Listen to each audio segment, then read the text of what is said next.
M के times news में आपका स्वागत है। मैं हूं एम के आजाद। आज हम बात करेंगे कि बीजेपी में ऐसी कौन सी परिस्थिति अचानक खड़ी हो गई कि विश्व की सबसे बड़ी पार्टी में उनके पुराने सहयोगी जो एनडीए के कभी प्रमुख घटक हुआ करते थे और उनकी अहम रोल हुआ करते थे, वो धीरे धीरे भारतीय जनता पार्टी से दूरी बना रही है, उससे कतराने लगी है।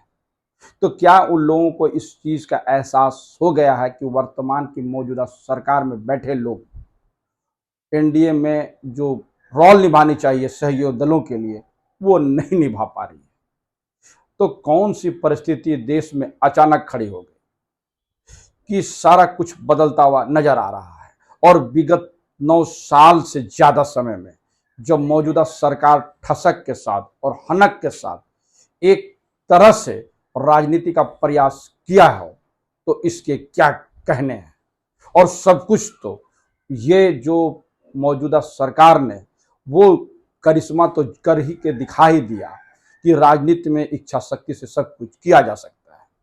तो फिर अचानक एनडीए के पुराने घटक में कौन सी ऐसी बातें उन लोगों के पास पहुंच गई कि वो लोग जो है हड़बड़ाकर भारतीय जनता पार्टी से दूरी बनाने लगे? मैं बात कर रहा हूं तो वर्तमान में दक्षिण भारत के जो AIADMK जो भारतीय जनता पार्टी के हैं, उन्होंने जो कल स्पष्ट रूप से कहा कि भारतीय जनता पार्टी से उसकी कोई गठबंधन नहीं है, तो इसे क्या कहेंगे? इसको समझने की जरूरत आपको क्यों नहीं है? क्या आप इसे समझना नहीं चाहते हैं? अचानक सब धीरे धीरे जब वाजपेयी सरकार जब केंद्र में सत्तारूढ़ थी, तो जिस तरह से जो एनडीए के घटक दल था उसमें सभी लोग तो एक साथ जुट ही गए थे। और बात जब नीतीश कुमार की जदयू की हो रही हो, चाहे अकाली दल की हो या शिवसेना की हो, ये सभी पुराने घटक दल थे और प्रमुख दलों में उनकी गिनती होती थी। और तो और उसकी पार्टी तो उस वक्त में भारतीय जनता पार्टी के जो बनाए हुए एनडीए थी उसके संयोजक तक थे।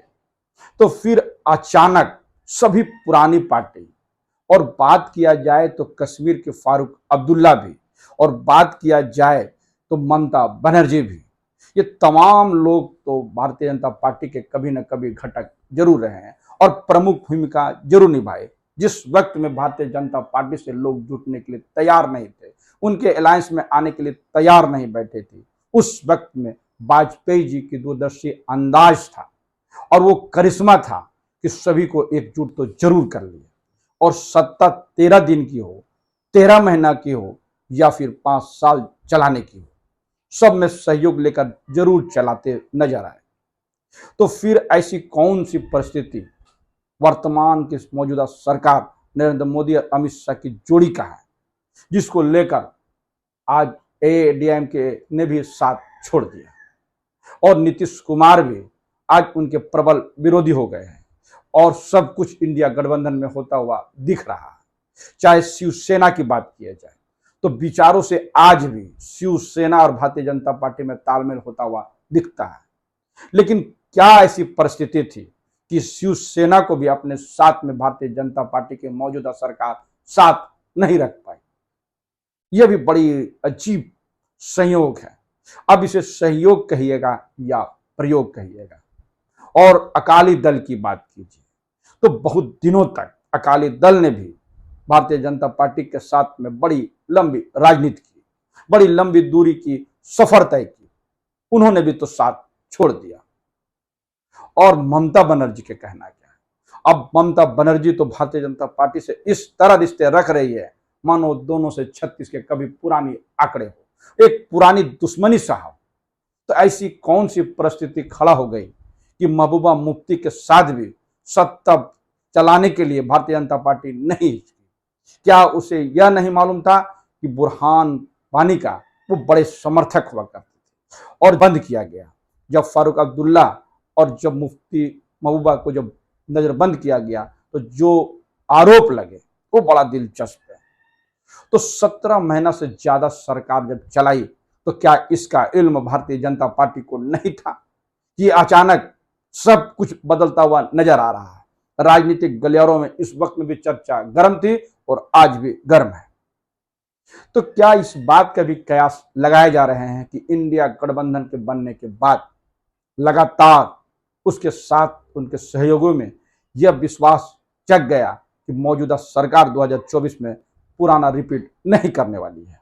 क्या इस बात का कयास का बाजार गर्म है कि मौजूदा सरकार 2024 के बाद फिर वापस नहीं आएगी? इस तरह का नैरेटिव कौन गढ़ रहा है और कौन बना रहा है?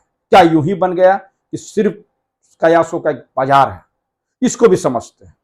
इसको समझने से पहले राज्य दर राज्य चुनाव पर गौर कीजिए। एक समय था कि सभी चुनाव तो भारतीय जनता पार्टी और उसके सहयोगी दल जीतते हुए नजर आते थे और तमाम करिश्मा और तिलस्म का वो जोड़ था कि जिसकी वानगी आज तक कुछ न कुछ जरूर बाकी है, और वो भारतीय जनता पार्टी के नरेंद्र मोदी का करिश्मा है, जो भारतीय जनता पार्टी को कहां से कहां तक पहुंचा जरूर दिए। लेकिन ठसक और हनक की राजनीति ने सब कुछ मटिया मेल कर दिया। उन्होंने तालमेल की जो नीति है वो तो बिल्कुल नहीं बनाई, और एक तरह से जब सीबीआई, ईडी और आईटी ने सब विपक्षियों को कटघरे में खड़ा कर दिया तो इसको क्या कहें? कोई भी विपक्षी पार्टी शायद ही बची जिसको जो है ना वर्तमान की मौजूदा सरकार ने निशाना नहीं बनाया। और ऐसी कौन सी बात है कि सत्ता में बैठे हुए तमाम लोग या उनके सहयोग में रहने वाले लोगों पर सीबीआई, ईडी और आईटी के छापे नहीं पड़ रहे हैं, और जो लोग विपक्ष में है यानी सरकार के खिलाफ में बोलने वाले या नीति बनाने वाले को सीबीआई, ईडी और आईटी का डर तो मौजूदा सरकार में जरूर बैठी हुई है। इसको क्या कहेंगे और किस तरह से लेंगे? और क्या इसी को लेकर तमाम इंडिया के गठबंधन में सब लोग इकट्ठा हो गए? इसको लेकर भी राजनीतिक गलियारों पर अलग तरह के चर्चा गर्म है, अलग तरह के कयासों का बाजार भी है। बड़ा दिलचस्प है एआईएडीएमके, जो भारतीय जनता पार्टी का पुराना सहयोगी जयललिता का। जी हाँ, जयललिता तमिलनाडु की राजनीति के एक बड़ा एक ऐसा ध्रुवीकरण की राजनीति जो एआईएडीएमके का इर्द गिर्द जरूर घूमता हुआ नजर आ रहा था। और इस वक्त में जब डीएमके के जो स्टालिन है, एमके स्टालिन के बेटे उदयनिधि ने जो सनातन को लेकर बयान दिया, और बयान के बाद जो बात सामने आई वो किसी से छुपी हुई बात तो बिल्कुल नहीं है। इंडिया गठबंधन ने भी उसकी काफी मजम्मत की, तो सब कुछ तो नजर आ ही रहा है। लेकिन जो बात एआईएडीएमके के नेता कह रहे हैं कि अब एआईएडीएमके पर हमला बर्दाश्त नहीं होगा, और उन्होंने वहां के भारतीय जनता पार्टी के प्रदेश अध्यक्ष अन्नामलाई को लेकर बड़ी बातें कही और उसको लेकर भी संदेह व्यक्त किया, और जो बात कही कि भारतीय जनता पार्टी का दक्षिण में तो कोई भी कुछ बचा ही नहीं, और कर्नाटक चुनाव के बाद तो कुछ बचता ही नहीं, और भारतीय जनता पार्टी को इस वक्त में जो है एआईएडीएमके की जरूरत है, जबकि एआईएडीएमके को भारतीय जनता पार्टी की कोई जरूरत नहीं है। यानी भारतीय जनता पार्टी उसके कंधों पर जो है राजनीति कर रही है, ऐसा उनके नेताओं का बयान सामने आया। बड़ा दिलचस्प और हैरान करने वाला है कि आप विश्व की सबसे बड़ी पार्टी का पर ये जो आरोप लगेंगे कि उसका दक्षिण भारत में कुछ नहीं है, बचा खुचा भी कर्नाटक के राजनीति में समाप्त कर दिया है, इसको क्या कहें? क्या हैदराबाद में जो रैली में उमड़ी भीड़ थी उसका मैसेज था या फिर कुछ और? निश्चित तौर पे हम कह सकते हैं कि जो हैदराबाद में जुटी भीड़ जो थी वो तो तेलंगाना के राजनीति में प्रभाव जरूर डालेगा, लेकिन साथ साथ इर्द गिर्द रहने वाले तमाम दक्षिण भारत की जो राज्य है उस पर भी असर होता हुआ जरूर दिखेगा।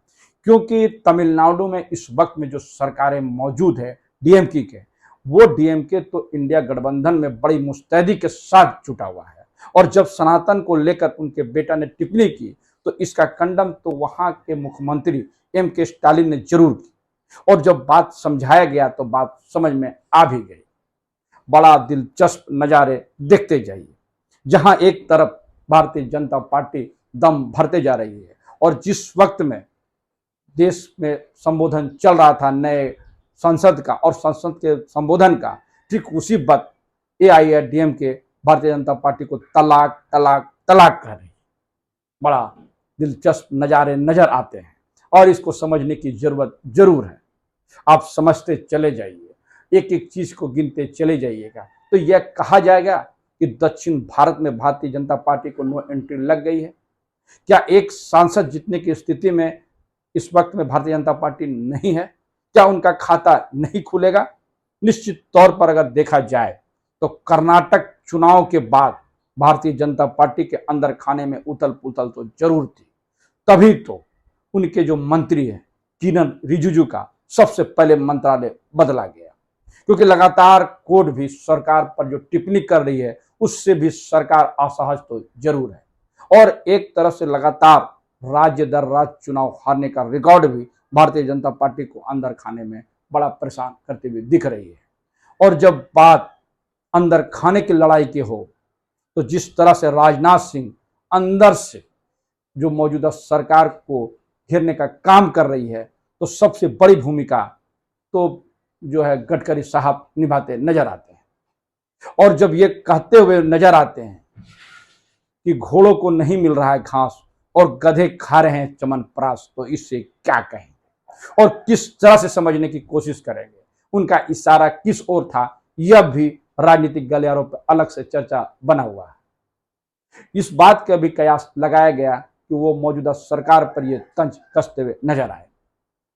तो सब कुछ सामान्य तो बिल्कुल नहीं है और राजनीति पे नजर रखने वाले ये बात पर पूरी तरह मुहर लगा चुके हैं कि जो आने वाले जो विधानसभा के चुनाव है, मध्य प्रदेश, छत्तीसगढ़, राजस्थान और तेलंगाना का, ये चुनाव वर्तमान की मौजूदा सरकार का भविष्य तय कर देगी 2024 के लिए। और जो अंदर खाने की रिपोर्ट आ रही है वो तो भारतीय जनता पार्टी उससे चिंतित जरूर है। एक तरफ तो मध्य प्रदेश में लगातार उनके नेताओं में पलायन जारी है, भगदड़ सी मच गई है।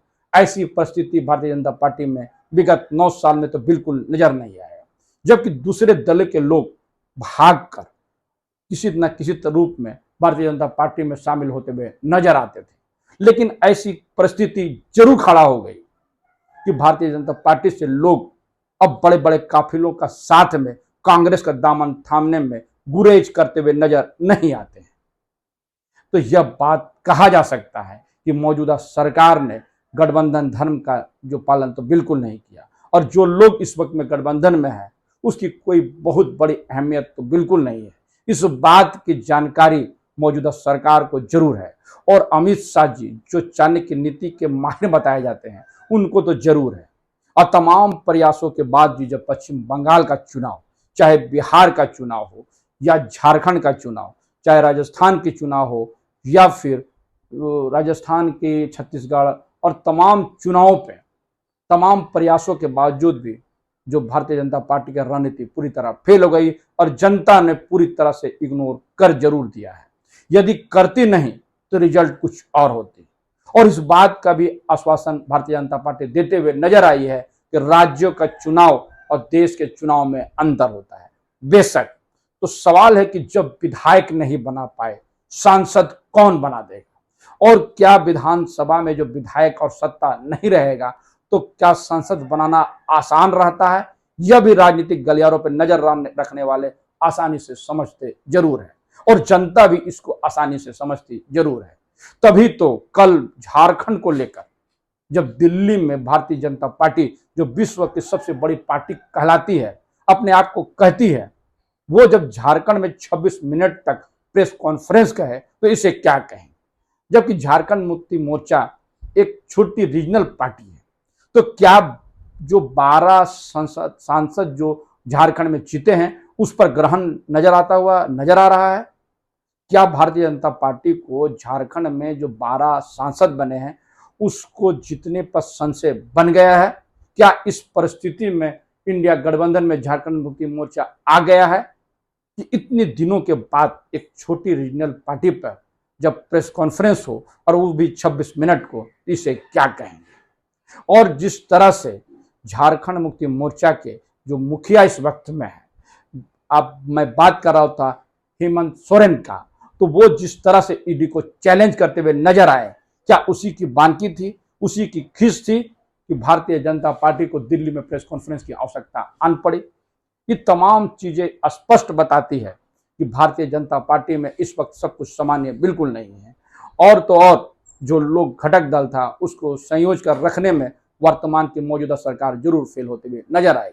चाहे इंडिया गठबंधन का आप जोर समझ ले या 2024 के चुनाव का आभास उनके घटक दलों को होता हुआ नजर आए, ये सब राजनीतिक गालियों पर चर्चा का विषय है। तो मैंने इस बारे में आपको सब कुछ इस वीडियो में बतला दिया। हमारा वीडियो कैसा लगा अपने कमेंट्स बॉक्स में जरूर कमेंट्स करें, और जिन्होंने अभी तक हमारे न्यूज़ को सब्सक्राइब नहीं किया उसे विनम्र निवेदन है कि सब्सक्राइब कर दे। नमस्कार।